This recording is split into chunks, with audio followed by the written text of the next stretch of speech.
उत्तराखंड हल्द्वानी गफूर बस्ती और दूसरे इलाकों के मकीन कल सुप्रीम कोर्ट में होने वाली समाअत को लेकर फिक्रमंद हैं।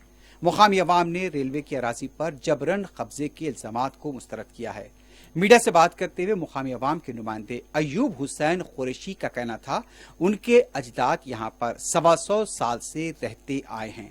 हमारे पास अभी भी लीज के पट्टे और दूसरे दस्तावेजात मौजूद हैं। उन्होंने वाज़ेह किया कि हमने रेलवे की अराजी पर कोई जबरन कब्जा नहीं किया। हम सरकारी पट्टों और दस्तावेजात के मुताबिक यहाँ पर रहते आए हैं। मेरा नाम अयूब हुसैन कुरैशी है। मैं पैदाइश से यहाँ रहता हूँ। हमारा दादा परदादा भी 125 साल से यहाँ रह रहे थे।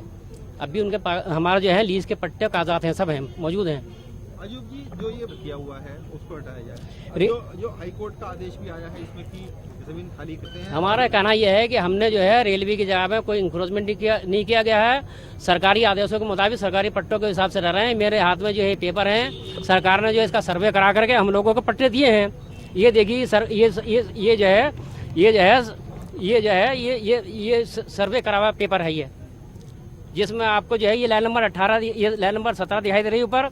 उसके बाद ये जो है सर्वे करा है और रेलवे की दूरी जो बताई गई 30 मीटर बताई गई है और इसमें 34 मीटर बताई गई है और इसके अलावा और भी सर्वे के नक्शे हैं। तो रेलवे की जगह पर तो हमने कोई अतिक्रमण कर नहीं रखा। रेलवे हमारी तो कोई बढ़ रही है बस्ती की बदनीयती के कारण, क्योंकि इनकी जगह तो बह चुकी है सब कभी की। और ये कई बार 3 बार पट्टियों को हमारी तरफ को लेकर आ गए पश्चिम की तरफ को, तो इनकी जगह